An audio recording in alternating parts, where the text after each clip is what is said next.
أعوذ بالله من الشيطان الرجيم بسم الله الرحمن الرحيم وبه نستعين وهو خير الناصر والمعين رب يسر ولا تعسر وتمم بالخير رب اشرح لي صدري ويسر لي أمري واحلل عقدة من لساني اما بعد مہمان خدا کورس میزبان حرم مقدس سے حضرت ابو الفضل العباس علیہ الصلوۃ والسلام اور اس کورس کے پارٹیسپینٹس ماشاءاللہ وہ افراد کے جو اس مہینے میں مہمان خدا کے درجے پر فائز ہیں، اسی لیے اس کورس کا نام بھی مہمان خدا رکھا گیا۔ اور اس میں ہمارا جو آج کا موضوع ہے وہ کریم اہل بیت فرزند پیغمبر حضرت امام حسن مجتبی علیہ الصلوۃ والسلام کی ذات ہے، اور ان کے حوالے سے ہماری جو ابھی گفتگو چل رہی تھی اس کو ہم آگے بڑھاتے ہیں اور کوشش کرتے ہیں کہ ہم جو آج کا ٹارگٹ سیٹ کر کے آئے ہیں اس کو ہم انشاءاللہ اچیو کر سکیں۔ امام حسن مجتبی علیہ الصلوۃ والسلام کی حالات زندگی ہم بڑے خوش قسمت ہیں کہ اس دن ڈسکس کر رہے ہیں کہ جس دن ہم ولادت امام حسن مجتبی علیہ الصلوۃ والسلام بھی سیلیبریٹ کر رہے ہیں اور منا رہے ہیں، اور اس حوالے سے بھی آپ تمام کو ہدیہ تبریک پیش کرتے ہیں انشاءاللہ۔ اور سب سے بڑا جو منانے کا طریقہ کار ہے انشاءاللہ وہ کلاس میں بار بار ڈسکس ہوگا کہ ہم جن کی ولادت منانا چاہتے ہیں ان کو ہم دیکھیں کہ ہم اپنی زندگی میں ان کی کس طریقے سے ان کو فالو کر سکتے ہیں، ان کا عکس اپنی زندگی میں کیسے لے سکتے ہیں، اور ان کی زندگی سے اپنی زندگیوں کو کیسے بدل سکتے ہیں۔ آج کا ہمارا چیپٹر ہے عبادت و ریاضت، یعنی امام حسن مجتبی علیہ الصلوۃ والسلام جو ہے وہ عبادت کے حوالے سے ان کی جو سیرت تھی اس کو ہم ڈسکس کریں گے، اور اس کے بعد ان کی زندگی کا ایک اور انتہائی اہم پہلو جو کہ ہمارے ٹائٹل میں بھی جھلک رہا ہے۔ آئیے باقاعدہ طور پہ آغاز کرتے ہیں کہ یہ رسول خدا صلی اللہ علیہ وآلہ وسلم اور علی و فاطمہ علیہ السلام کی عظیم تربیت کا اثر تھا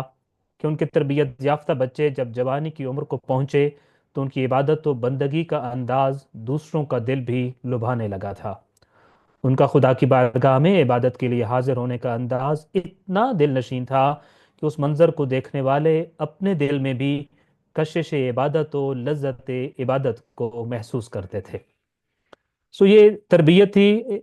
نبی کریم صلی اللہ علیہ وآلہ وسلم کی اور امیر المومنین علیہ الصلوۃ والسلام اور دختر پیغمبر علیہ السلام کی، کہ جب یہی بچے جن کے بارے میں ابھی ہم نے ان کا بچپنا ڈسکس کیا جب جوانی کی عمر کو پہنچتے ہیں تو ہم یہ دیکھتے ہیں کہ ان کی جو عبادت کا انداز تھا اور طریقہ کار تھا ایسا تھا کہ دیکھنے والے بھی اس سے متاثر ہوتے تھے، اور وہ کمال یہ ہوتا ہے کہ آپ اس انداز سے عبادت کریں کہ دیکھنے والا بھی اپنے اندر لذت عبادت کو محسوس کرے، اور صرف آپ کی لذت عبادت کو ہی نہ دیکھ رہا ہو بلکہ اپنے اندر کشش عبادت کو بھی محسوس کرے کہ اس کے اندر بھی ایک لگن اٹھے، ایک موٹیویشن اٹھے عبادت کی طرف، اور پھر وہ صرف خشک عبادت ہی نہ ہو بلکہ لطف والی عبادت ہو، لذت والی عبادت ہو۔ تو یہی جو حالات تھے وہ اس تربیت کا اثر تھا جو نبی کریم صلی اللہ علیہ وآلہ وسلم اور خانوادہ عصمت نے حسنین کریمین کی تھی۔ مدینہ کے لوگ اس بات کا مشاہدہ کرتے تھے کہ جب بھی فرزند رسول صلی اللہ علیہ وآلہ وسلم یعنی امام حسن مجتبی وضو کی تیاری کرتے تو آپ پر لرزہ طاری ہو جاتا اور آپ کا رنگ زرد پڑ جاتا۔ جب آپ سے اس کا سبب پوچھا گیا کہ آپ وضو کرنے سے پہلے آپ کا رنگ کیوں متغیر ہو جاتا ہے، آپ کی حالت کیوں بدل جاتی ہے، آپ کا جسم کپ کپی میں کیوں چلا جاتا ہے، آپ لرزنے کیوں لگ پڑتے ہیں جب آپ وضو کی تیاری کرنے لگتے ہوتے ہیں، حالانکہ نماز تو بعد میں پڑھنی ہے آپ نے۔ جب سائل نے یہ سوال پوچھا تو آپ علیہ السلام نے فرمایا کہ حق علی کل من وقف بین یدی رب العرش ان یصفر لونہ وترتعد مفاصلہ، کہ جب کوئی بندہ عرش کے مالک کے سامنے کھڑا ہونے لگا ہو تو حق بنتا ہے کہ اس کے اعضائے بدن لرز اٹھیں اور اس کا رنگ زرد پڑ جائے۔ یعنی آپ گویا کہ یہ فرما رہے تھے کہ دیکھتے نہیں ہو کہ کس کے سامنے جا کے کھڑے ہونا ہے، معلوم نہیں ہے کہ جس کے سامنے حاضری ہونے لگی ہے وہ کون ہے؟ عرش کا مالک ہے جس کے سامنے بندہ جا رہا ہے، غلام جا رہا ہے جو اس کے سامنے میں ناچیز ہے، کچھ بھی نہیں ہے۔ وہ جب عرش کے مالک کے سامنے جاتا ہے پھر حق بنتا ہے کہ اس کے سامنے کھڑے ہوتے ہی انسان کا بدن بھی لرزے، اس کا رنگ بھی متغیر ہو جائے۔ آپ علیہ السلام وضو کرنے کے بعد جب دروازہ مسجد پر پہنچتے تو اپنا سر بلند کر کے اور چہرہ آسمان کی طرف کر کے خدا سے یوں ہم کلام ہوتے تھے کہ الہی ضیفک ببابک یا محسن قد اتاک المسیء، یعنی خدایا تیرا مہمان تیرے دروازے پر آ گیا ہے، اے احسان کرنے والے رب تیرا گنہگار بندہ تیرے پاس آیا ہے، فتجاوز عن قبیح ما عندی،